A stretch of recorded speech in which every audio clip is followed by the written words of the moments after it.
Buenas tardes y gracias por su sintonía. En octubre teníamos la invitada abogada Patricia Hernández, con quien habló con nosotros sobre programas migratorios venezolanos, beneficiando venezolanos aquí en los Estados Unidos. Y hoy tenemos con nosotros a un abogado de Venezuela y un experto en esta área que nos va a hablar sobre más detalles de esta área y de este programa.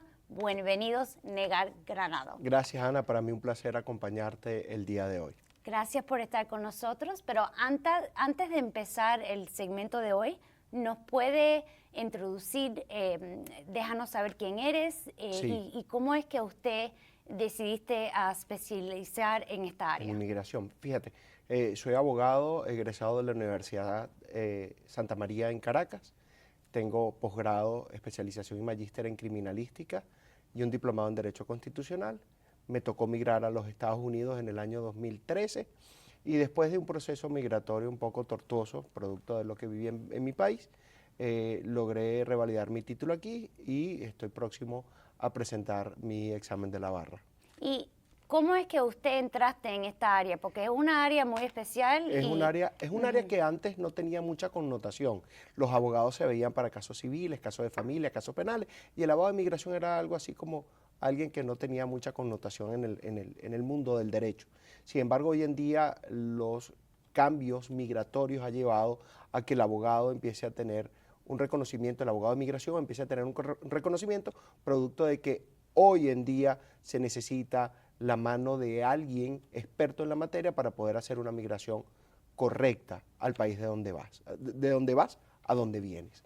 Eso me trajo a que de alguna otra forma me instruyera en el mundo de la migración y de la mano de abogados especialistas en la materia he podido dar, como decimos nosotros, nuestros pasitos para esta materia. Y yo lo conozco y yo sé que usted es una persona con mucha pasión en esta área. Otra vez, muchas gracias por estar con nosotros. Gracias, Ana. Y para educarnos en esta área, porque es muy nuevo lo que está pasando con las leyes o con el programa. Y si usted nos puede educar en esa área. Sí, este programa es un programa que nace como un hermano gemelo de un programa para los ucranianos. El Departamento de Seguridad Nacional, el Servicio de Migración y Ciudadanía de los Estados Unidos creó un programa que se llama U4U, United for Ukraine, para regularizar, para de alguna u otra forma ordenar la migración de los ucranianos después de la invasión rusa a Ucrania.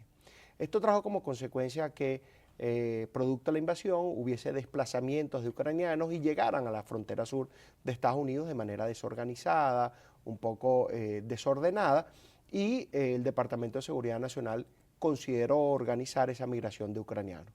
¿Cómo se crea este programa? Se crea este programa para que a través de patrocinantes que estuvieran aquí en los Estados Unidos, patrocinaran a estos ucranianos que fueran beneficiarios para un paro humanitario. El 12 de octubre del año 2022, el Departamento de Seguridad Nacional creó un programa para los venezolanos que se llama Programa Migratorio para Venezolanos y consideró oportuno otorgarle 24,000 paroles humanitarios para los venezolanos para que dejaran una migración desordenada, una migración un poco hasta inhumana por las condiciones que tenían que pasar los venezolanos saliendo de Venezuela, atravesando Colombia, atravesando una selva inhóspita como el Darién para llegar entonces a Panamá, pasar Costa Rica, Nicaragua, El Salvador, Honduras y llegar a México, que es la frontera sur con los Estados Unidos. Se estima que de enero del año 2022 a agosto del año 2022 pasaron por la frontera sur de los Estados Unidos 200,000 migrantes. Wow. De esos 200,000 migrantes, aproximadamente 140,000 migrantes son venezolanos. El 70% de esos migrantes que pasaron la frontera sur de los Estados Unidos son venezolanos. Y eso, de alguna u otra forma, prendió las alarmas del Departamento de Seguridad Nacional, porque entre otras cosas no sabían a quién le estaban permitiendo entrar.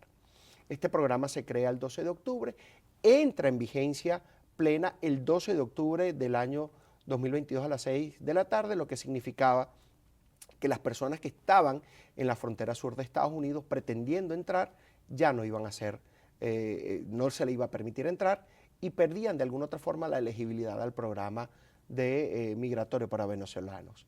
Este programa, al igual que su hermana gemela, el de Ucrania, se creó con la finalidad de que un patrocinante patrocinar a un beneficiario venezolano, y es la primera condición, tiene que ser venezolano. El segundo requisito de elegibilidad es que no puede tener segunda nacionalidad o residencia permanente en otro país. El tercer requisito de elegibilidad es que ese venezolano debe venir por vía aérea. ¿Qué es eso, aérea? Debe venir por avión, no puede venir, okay, no puede cruzar. no puede venir a pie, ni puede cruzar, ni puede llegar por barco. El último requisito de elegibilidad es para personas que no tengan una visa válida y vigente para venir a los Estados Unidos. O sea, se creó para venezolanos que no podían venir legalmente a los Estados Unidos. El proceso arranca en los Estados Unidos a través de un patrocinio. Ese patrocinante, esa persona que va a sponsorear a ese venezolano, es una persona que debe tener un estatus migratorio legal. Puede ser ciudadano americano, venezolano o ciudadano americano, solo ciudadano americano. Puede ser residente legal, residente permanente legal de los Estados Unidos. Puede tener un estatus de no inmigrante, pero que no haya quedado fuera de estatus. O sea, puede tener una visa de trabajo en los Estados Unidos, como pudiera ser una visa H, una visa O, una visa P, o puede ser una persona que haya sido asilado, que su asilo haya sido aprobado, que haya sido refugiado, que sus refugios se le haya concedido, o que se le haya otorgado un parol, una autorización de entrada, y esté en los Estados Unidos con un estatus positivo. Y por último, las personas que tienen un TPS aprobado también pueden sponsorear o pueden de alguna otra forma patrocinar a sus familiares venezolanos que no pueden venir legalmente a los Estados Unidos. ¿Qué debe hacer ese patrocinante? Demostrar que tiene suficientes ingresos para poder soportar financieramente a este beneficiario. La demostración de estos ingresos viene a través de su declaración de taxes, de lo que tienen en sus cuentas corrientes o de ahorro, adicional al patrimonio, porque puede demostrar que tiene suficiente soporte financiero para ayudar o traerse al beneficiario, hasta también a través del patrimonio que tenga en los Estados Unidos. ¿Qué debe hacer el beneficiario que está en Venezuela y que está esperando que este programa lo beneficie? Bueno, tener un pasaporte válido y vigente, no tener doble nacionalidad, lo acabo de decir, que esté en Venezuela, ser venezolano que está en Venezuela y de alguna otra forma pedir una autorización anticipada de viaje. ¿Qué es eso? El proceso arranca en los Estados Unidos con el patrocinio y después que le aprueban la declaración de soporte financiero al patrocinante, el proceso va a Venezuela o al país extranjero donde está el venezolano, con la finalidad de que arranque un proceso ya del beneficiario, donde tiene que abrir una cuenta en el Servicio de Inmigración y Ciudadanía de los Estados Unidos, en USCIS.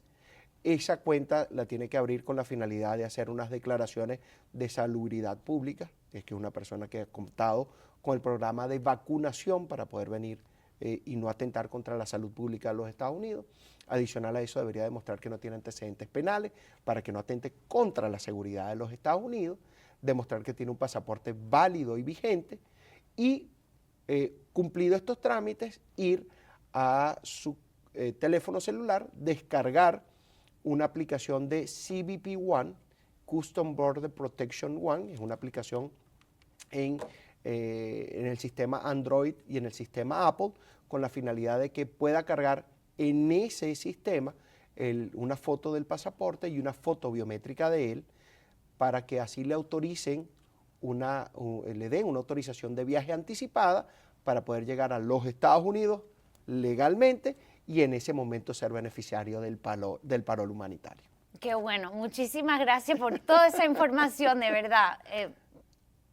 Buenísimo, gracias. Qué bueno, Ana. Muchas cosas buenísimas. Sí. Mencionaste que había, para las aplicaciones, que había un monto que van a aceptar 24,000. 24,000 beneficiarios fue lo que determinó el Departamento de Seguridad Nacional para estos venezolanos que vengan legalmente a los Estados Unidos. ¿Y qué pasa si entrega una aplicación incorrecta o inválida o se le olvidó incluir la foto de pasaporte o algo? Algo no estaba Los hecho correcto. Los sistemas hoy en día son un poco más perfectos que hace 5 o 10 años. Te dan la oportunidad de poder reparar, pero te dan una oportunidad de poder reparar ese error. O sea, puse el pasaporte vencido. No me di cuenta que era el pasaporte vencido, a pesar de que tengo un pasaporte válido, tengo un pasaporte vencido y puse la foto. La misma aplicación te dice, este pasaporte no puede ser usado, por favor, ponga un pasaporte que tenga una vigencia. Pero no te saca afuera de la línea de esos 24. Muy importante la pregunta, Ana, por una sencilla razón. El proceso arranca en los Estados Unidos para calificar al sponsor, de que tiene suficientes medios para sustentar financieramente al beneficiario.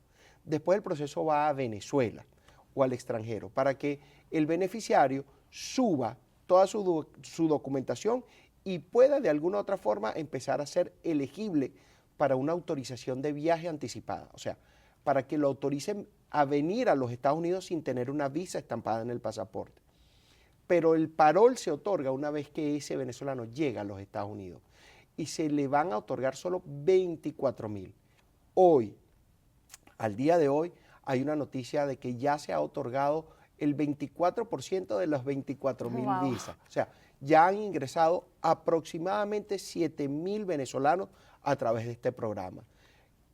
La gran pregunta es, ¿qué pasa después que yo llegue a los Estados Unidos y no sea elegible al parol humanitario?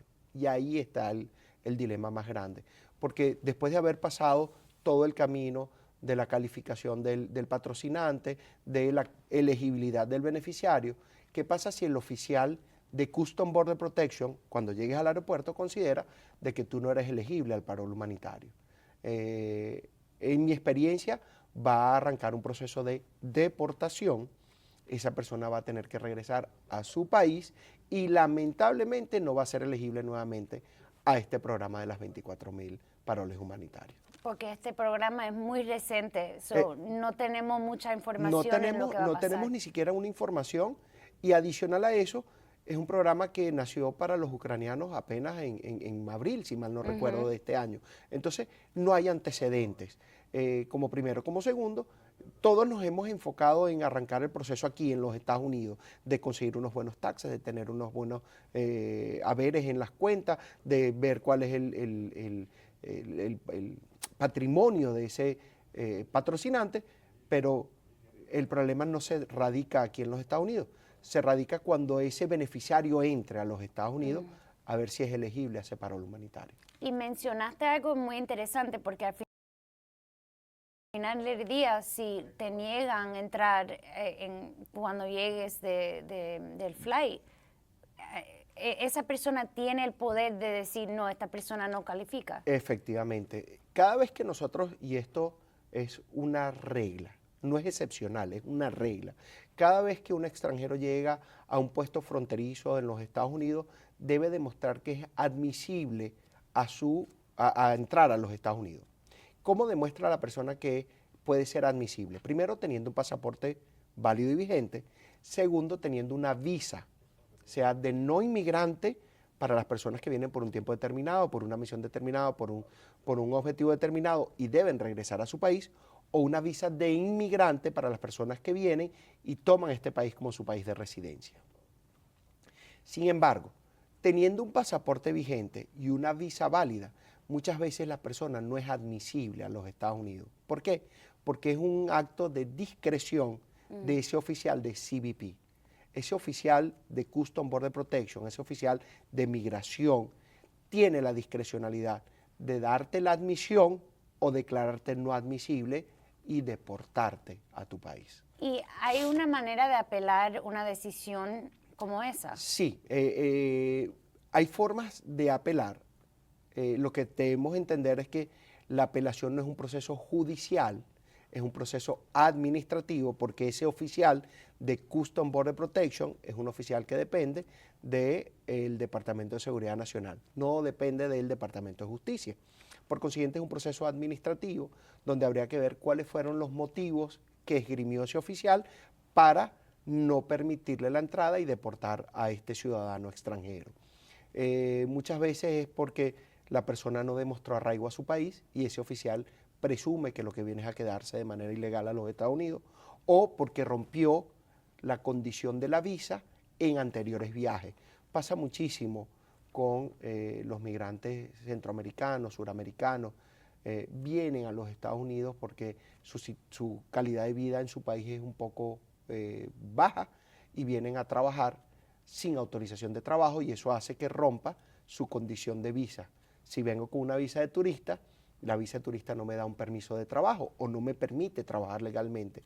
Y eso trae como consecuencia que al romper la condición de visa, en mi próximo viaje a los Estados Unidos, yo pueda ser declarado no admisible y deportable. ¿Se puede apelar? Sí, se puede hacer los recursos administrativos necesarios para que se reconsidere para la próxima venida una admisión a los Estados Unidos. Pero muchas veces el proceso de no admisión y la deportación trae como consecuencia la anulación de la visa.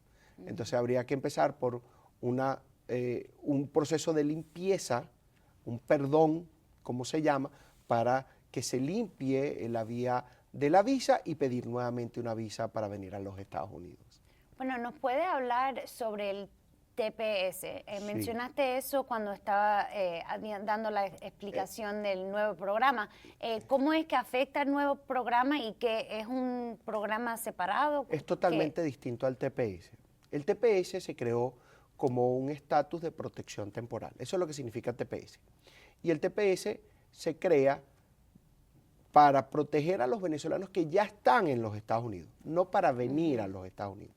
Es un programa que entró en vigencia el 9 de marzo del año 2021 para los venezolanos que fuesen elegibles. ¿Quiénes eran elegibles al TPS?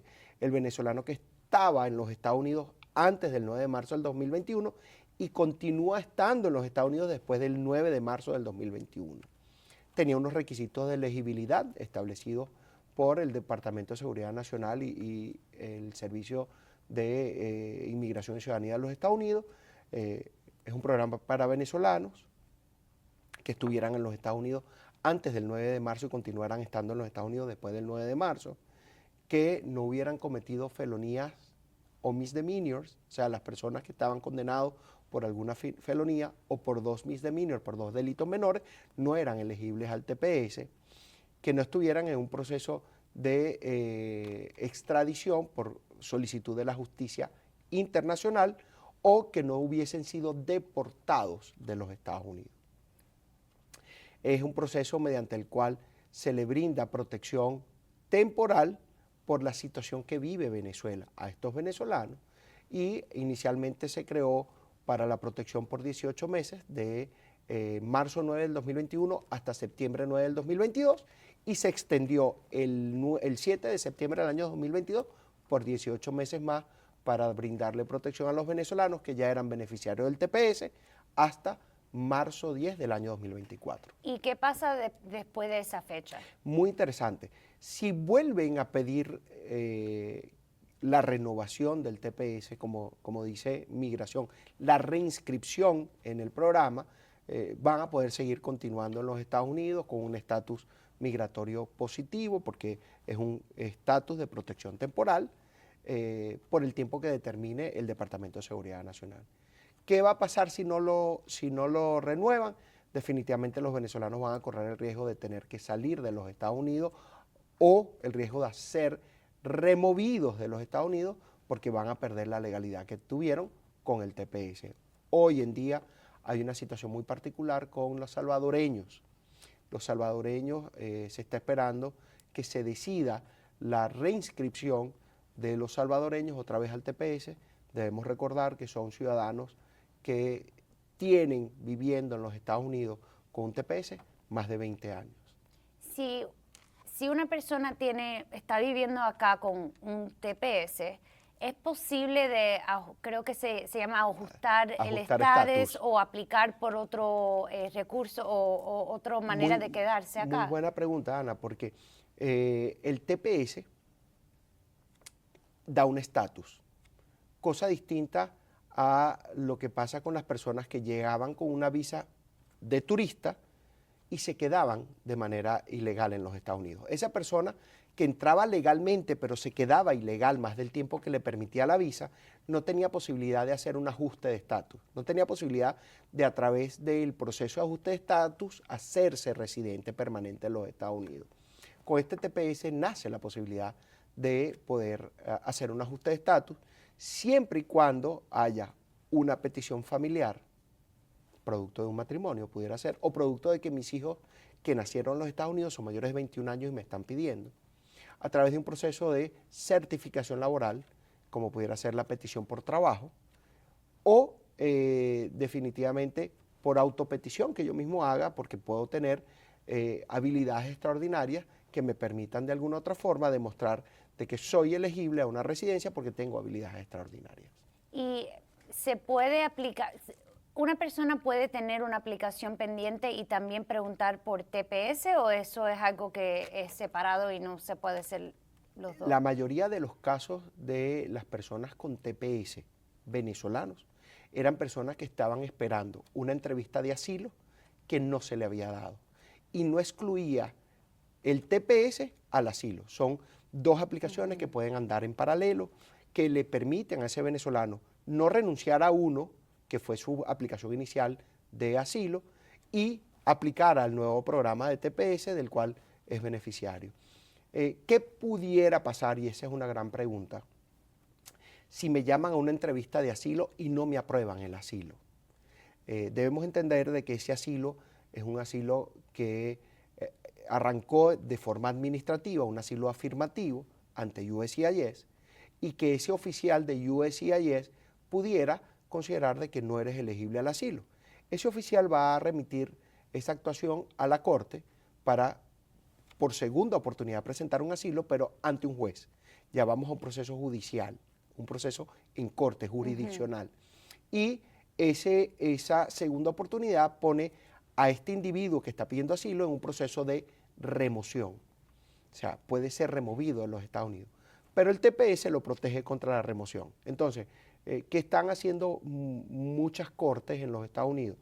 Haciendo cierres administrativos de los casos de asilo que están en corte porque tienen un TPS que les brinda ya una protección. Eso es bueno tener los dos pendientes, sí, señor. Si cualifica por si acaso. Definitivamente no hace daño.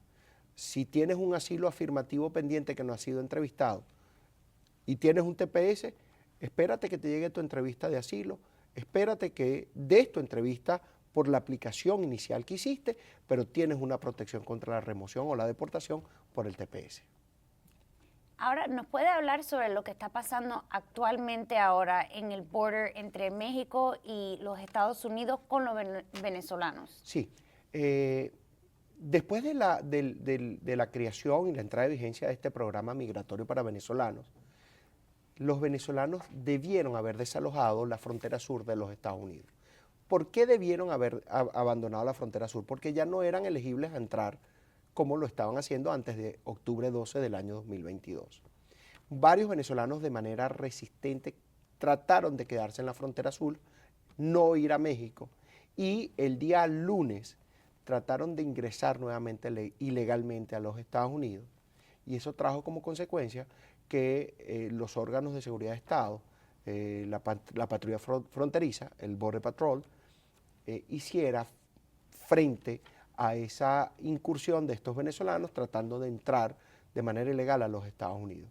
No solamente eran venezolanos, tengo entendido que habían algunos nicaragüenses y algunos centroamericanos, hondureños, pero la patrulla fronteriza se vio obligada a utilizar perdigones de goma para poder repeler la acción de estos migrantes que trataron de entrar ilegalmente.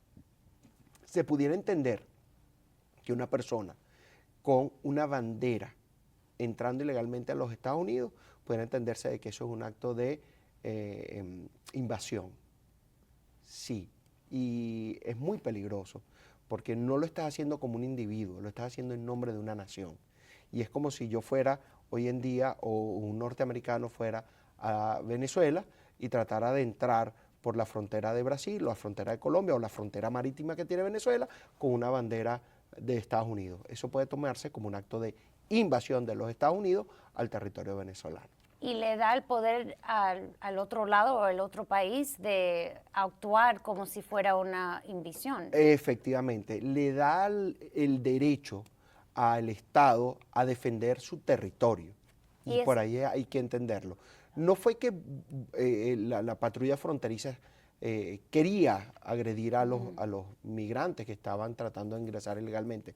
Es que estaban en el derecho de hacerlo. Era su obligación proteger a los Estados Unidos de esa incursión de migrantes. Vamos a partir de la buena fe. Es una incursión de migrantes que estaban con una bandera, pero que de alguna otra forma, al llegar con una bandera, pudiera entenderse como una invasión a los Estados Unidos. Sí, puede ser muy peligroso. Totalmente. Eso ha pasado en el pasado, que Yo no entran- creo que haya pasado en el pasado. Creo que los antecedentes migratorios más grandes que tiene los Estados Unidos los puede tener con los cubanos. Muchos cubanos han podido llegar al sur de Florida a través del mar. A lo mejor venían con alguna bandera, pero no lo hacían en nombre de la nación de Cuba, lo hacían en nombre propio, en nombre particular. Yo vengo con mi bandera porque yo soy soy cubano y adoro mi bandera, pero ojo, esas personas pueden correr un riesgo si siguen haciendo estos actos temerarios porque le dan derecho al Estado, a los Estados Unidos, a través de sus órganos de seguridad de Estado, a repeler esa acción. Bueno, Negar, ya se nos está acabando el tiempo. Pasó muy rápido. Ay, no.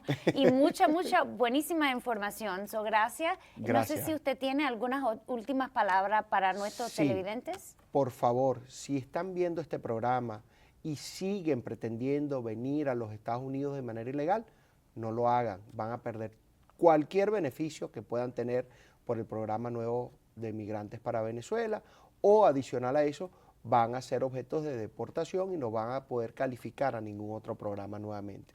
No sigan caminando el Darién, es una selva inhóspita, es una selva que lo que ha hecho es traer desgracias para las personas que lo transitan, porque terminan perdiendo la vida, son objetos de secuestro, de extorsión por personas malsanas que habitan ahí en la selva. Y si alguna persona tiene pregunta, le pueden contactar a Negar para más información.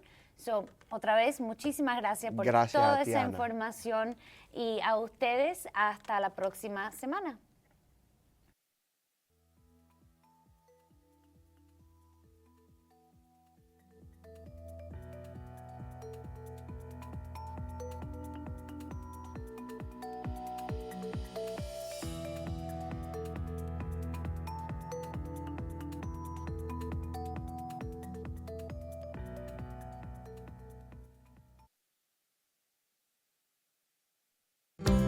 There are now more ways than ever to watch all your